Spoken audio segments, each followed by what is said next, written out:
नमस्कार दोस्तों, welcome to my channel @Pragati classes 5 to 10 में।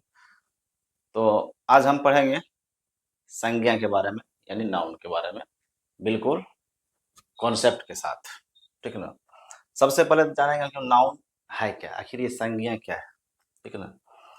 बहुत सारे स्टूडेंट को पूछते हैं नाउन क्या है, तो वो नामधारी वस्तु लगा देते हैं, ठीक है ना, जो कि वो कुछ ही हद तक सही है ना, क्योंकि नामधारी वस्तु अगर कहते हैं तो वस्तु यानी कि हर एक वस्तु का मतलब होता है भौतिक गुण, ठीक है ना, जिसको हम देख सकते हैं, छू सकते हैं, है ना। लेकिन यहाँ पे संज्ञा तो कुछ ये भी है जिसको हम फीलिंग कर सकते हैं, ठीक है ना। जैसे बुढ़ापा हो गया, ईमानदारी हो गया, बचपना हो गया, है ना। ये सब को हम देख नहीं सकते हैं, छू नहीं सकते हैं, तो ये भी तो वस्तु है ना। तो वस्तु को हम खास करके अगर वस्तु के नामधारी वस्तु कहेंगे तो वो संज्ञा कुछ ही हद तक सही है, 100% वो सही नहीं है ना। हाँ, लेकिन नामधारी शब्द अगर लगाते हैं तो वो सही है ना, क्योंकि दुनिया में कुछ न कुछ जो भी चीज़ है उसका कुछ न कुछ नाम है ना, वो शब्द है, ठीक है ना। तो उसको हम संज्ञा कह सकते नहीं, कहते हैं, ठीक है ना। तो चलिए उसको हम कॉन्सेप्ट से आज पढ़ते हैं। तो संज्ञा नाउन वैसे शब्द किसी व्यक्ति, गुण, प्राणी एवं जाति, स्थान, वस्तु, क्रिया और भाव आदि का बोध हो उसे संज्ञा कहते हैं। अब देखिए इसमें किसी व्यक्ति कोई व्यक्ति आ गया, राम श्याम मोहन कुछ भी गुण है ना, उसके अंदर क्या गुण है, ईमानदारी है, ईमानदार है कि बेईमान है, ठीक है ना, कि उसमें बचपना है, ठीक है, बहुत तेज है, उसके क्या है गुण को दिखाता है। प्राणी है ना, प्राणी कोई भी जीव जंतु है ना। जाति कोई भी जाति का क्यों न हो, हिंदू हो, मुस्लिम हो, ठीक ना, सिख हो, ईसाई हो। स्थान पटना, दिल्ली वगैरह वगैरह। वस्तु जो भी चीज आस हम लोग जिसको देख सकते हैं, छू सकते हैं, वो सब क्या है, वस्तु है। क्रियाएं और भाव आदि का जो बोध हो उसे क्या कहते हैं, संज्ञा कहते हैं। सिर्फ वस्तुओं तक सीमित संज्ञा नहीं है, ठीक है ना। तो वस्तु के साथ साथ कुछ अन्य वर्ड भी दिए हैं जो कि सब क्या है, ये संज्ञा है। जैसे राम, पानी, दूध, पटना, बचपन, बूढ़ापा, बहुत सारे अगरम बगरम करके इत्यादि। अब देखिए अथवा करके, अथवा में एक शॉर्ट परिभाषा इसमें दी है। यहाँ पे क्या है, इस दुनिया में जिस भी चीज का कोई नाम है ना, जिस भी चीज का कोई नाम है वो क्या है, संज्ञा है। तो यानी नाम, नाम इक्वल टू संज्ञा, यानी कि नाम, यानी किसी ने कुछ न कुछ अगर नाम हुआ कोई भी चीज का तो वो क्या है, संज्ञा है। अब देखिए संज्ञा के भेद, है ना, संज्ञा के प्रकार को हम समझते हैं कि संज्ञा के कितने प्रकार होते हैं, ठीक है। तो मुख्य रूप से संज्ञा के तीन ही भेद होते हैं, तीन ही टाइप्स होते हैं, तीन ही प्रकार होते हैं। लेकिन इंग्लिश ग्रामर के प्रभाव के कारण है ना ये पांच है ना। अब अगर जातिवाचक के अंतर्गत दो और उपभेद आते हैं। अब देखिए जातिवाचक के अंतर्गत दो उपभेद कौन है, ये जातिवाचक पहला है तीन ठो, व्यक्तिवाचक संज्ञा प्रॉपर नाउन, दूसरा है कॉमन नाउन यानी जातिवाचक संज्ञा, तीसरा है भाववाचक संज्ञा एब्स्ट्रैक्ट नाउन। अब देखिए जातिवाचक का जो वो दो उपभेद है वो है द्रव्यवाचक संज्ञा, पांचवा है समूहवाचक संज्ञा। द्रव्यवाचक को मटेरियल नाउन, समूहवाचक को कलेक्टिव नाउन कहते हैं। यानी संज्ञा को इस तरह से क्या किया है, डिवाइड किया गया है।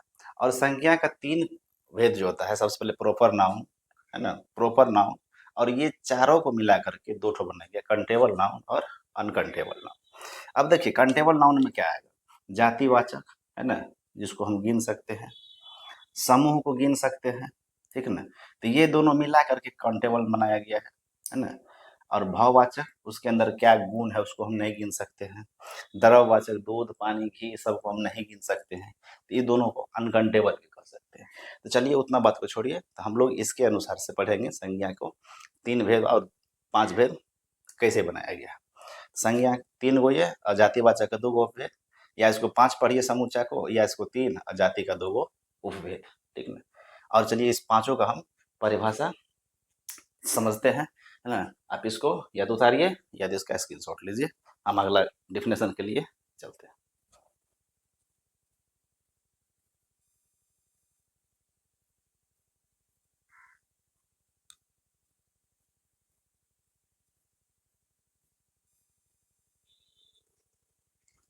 तो चलिए हम परिभाषा की ओर आते हैं, है ना। तरह व्यक्तिवाचक संज्ञा यानी प्रॉपर नाउन, है ना। व्यक्तिवाचक यानी जिसे हम एक किसी खास वस्तु का बोल, है ना। अगर किसी को हम बुलाए तो पूरा सिंगल व्यक्ति ही आए, है ना। जैसे बोलेंगे हम राम कम हेयर या राम इधर आओ, सिर्फ एक ही व्यक्ति आएगा, है ना। या हम दिल्ली बोले या ताजमहल बोले, ठीक है ना, या नरेंद्र मोदी बोले, है ना, वो एक ही व्यक्ति का बोध होगा। किसी विशेष व्यक्ति, स्थान या वस्तु का नाम, ठीक है ना, किसी विशेष व्यक्ति, स्थान या वस्तु का नाम, जैसे दिल्ली, ताजमहल, गंगा, हिमालय। जब हम किसी का असली या खास नाम लेते हैं तो सिर्फ वही एक चीज याद आए, ठीक है ना। सिर्फ व सिर्फ एक ही वस्तु का बोध होगा इसमें, प्रॉपर नाउन में। उसी को क्या बोलते हैं हम, व्यक्तिवाचक संज्ञा यानी प्रॉपर नाउन, ठीक है। अब आते हैं हम लोग जातिवाचक में। जातिवाचक संज्ञा यानी कॉमन नाउन, यानी कि ये पूरे जाति का बोध कराएगा, ठीक है ना। जो किसी पूरे जाति या श्रेणी का बोध कराए, जैसे कि हम बोलेंगे लड़का, है ना, कहते हैं लड़का सबको कुछ गिफ्ट देना है, तो लड़का में कोई एक लड़का नहीं आएगा, ठीक है ना, कोई एक लड़का नहीं आएगा, यानी पूरे लड़का जाति का बोध होगा, ठीक है ना। जैसे क्लास में लड़का बैठा हुआ है ना, लड़का को गिफ्ट देना है या कुछ नाश्ता कराना है या ठंडा पिलाना है, तो सिर्फ लड़का जाति का बोध हो गया, ठीक है ना। या लड़की बोले तो लड़की जाति का बोध होगा, कोनो पर्सनल एक लड़का का एक लड़की का बोध नहीं होगा। जैसे कि लड़का, पर्वत, ठीक है ना, शहर, देश, किताब। किताब ही कहेंगे तो कोई एक किताब नहीं, किताब में बहुत है, इंग्लिश, हिंदी, मैथ। मैथ में भी कौन, कैसी सीना, एनसीईआरटी, भारतीय, अलग अलग टाइप्स का उसका हो जाता है, ठीक है ना। देश, अब Bharat, New Zealand, America, south Africa, Indonesia, Japan, China, Bangladesh, Pakistan, बहुत सारे देश है, ठीक है ना। तो वो सब देश आ जाएगा उसमें, वो जाति में आ जाएगा। अब पर्वत ही है ना, हिमालय पर्वत है ना। उसके बाद है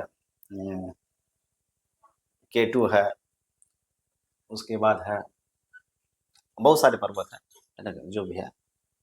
तो यह एक कॉमन नाम है जो उस जैसी सभी चीज़ों के लिए इस्तेमाल हो सकता है, ठीक है ना। यानी कोई एक वस्तु का नाम, एक वस्तु या व्यक्ति का नाम अथी में नहीं होगा, कोई चीज़ का नाम लेंगे तो यानी पूरा जाति का बोध करा। यानी बोले शिक्षक, शिक्षक में कौन, पूरा शिक्षक जाति का बोध हो गया। हम बोलेंगे विद्यालय, तो विद्यालय में कौन, सारा जितना भी, चाहे प्राइवेट हो सरकारी हो, ठीक है ना, वो सब विद्यालय का। बोले घर, घर में सब आ जाएगा, चाहे कच्चा का हो पक्का का हो, जो भी हो, सारा चीज को माना जाता है, तो वो होता है जातिवाचक। अब आइए भाववाचक संज्ञा यानी एब्स्ट्रैक्ट नाउन, कर है जिसे हम छू या देख नहीं सकते हैं, सिर्फ महसूस यानी फील कर सकते हैं, उसे क्या कहते हैं, भाववाचक संज्ञा। यानी किसी व्यक्ति या, है ना, या वस्तु हो, कोई चीज हो या किसी का नाम हो, उसके अंदर की क्वालिटी को दिखाना होता है ना। जैसे शिक्षा के अंदर कौन सा क्वालिटी की, उसको अंदर क्या है, पढ़ाने का क्वालिटी है, ठीक है ना। तो अब देखिए जैसे गुण, अवस्था, भाव, जैसे बचपन हो गया, मिठास हो गया, ईमानदारी हो गया, गुस्सा, बुढ़ापा, ऐसी चीज जिन्हें आप डिब्बे में बंद करके नहीं ले जा सकते हैं, ठीक है ना, उसे हम क्या कहेंगे, भाववाचक संज्ञा। मेरे अंदर कितना ईमानदारी है ना, कितना क्वालिटी है, हम किस तरह से पढ़ा सकते हैं, वो आका नहीं जा सकता है, ठीक है ना। यानी कि महसूस किया जा सकता है। हम इस सब चीज़ को डिब्बा में सिर्फ इतना ध्यान रखना है कि ऐसी चीज़ें हम डिब्बा में बंद करके घर नहीं ले जा सकते, बस दिल से महसूस कर सकते हैं, सिर्फ वही क्या है, भाववाचक संज्ञा है ना। आशा करता हूँ कि आप तीनों को अच्छी तरह से समझ गए होंगे। आप इसको उतारिए या तो स्क्रीनशॉट लीजिए, दोनों पर डिफिनेशन हम और बता रहे हैं दोनों।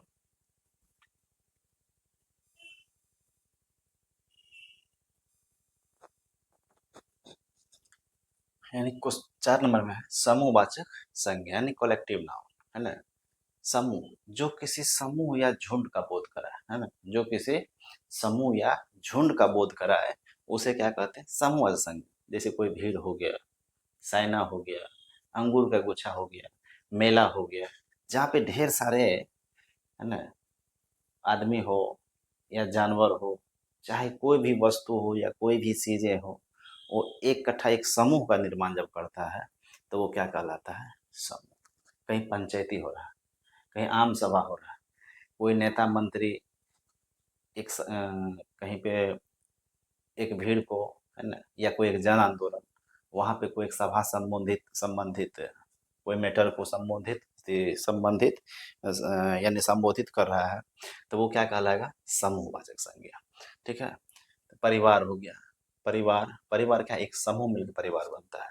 जब बहुत सारे लोग या चीजें मिलकर एक ग्रुप बना लेती है तो वो क्या कहलाता है? समूह कहलाता है। तो समूह क्लियर हो गया। अब आते हैं हम लोग द्रववाचक संज्ञा में, है ना। द्रववाचक संज्ञा ये है यानी मटेरियल नाउन, ठीक है ना, किसी धातु या तरल पदार्थ का नाम जिसे नई चीजें बनती है, ठीक है ना।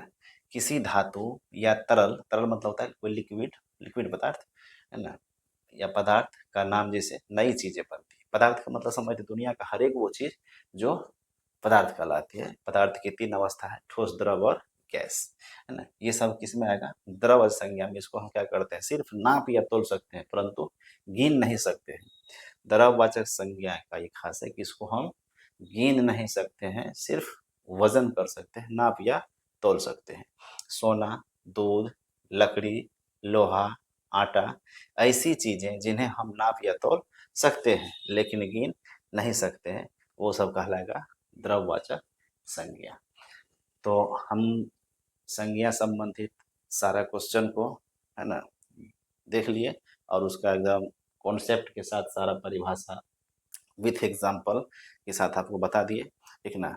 और आशा करता हूँ कि आप लोगों को ये जो संज्ञा हम बताए हैं आप लोगों को समझ में आ गया होगा, ठीक ना। अगर ये वीडियो अच्छा लगा होगा तो आप कमेंट में ज़रूर बताइएगा, ठीक ना। और इस वीडियो को लाइक कीजिएगा, शेयर कीजिएगा, ताकि हम ग्रामर संबंधित, ठीक ना, और सारे टॉपिक पे बात करूँगा, ठीक ना। तो ठीक है, जय हिंद। अगला नेक्स्ट वीडियो मिलेंगे, ज़रूर मिलेंगे। धन्यवाद, थैंक यू।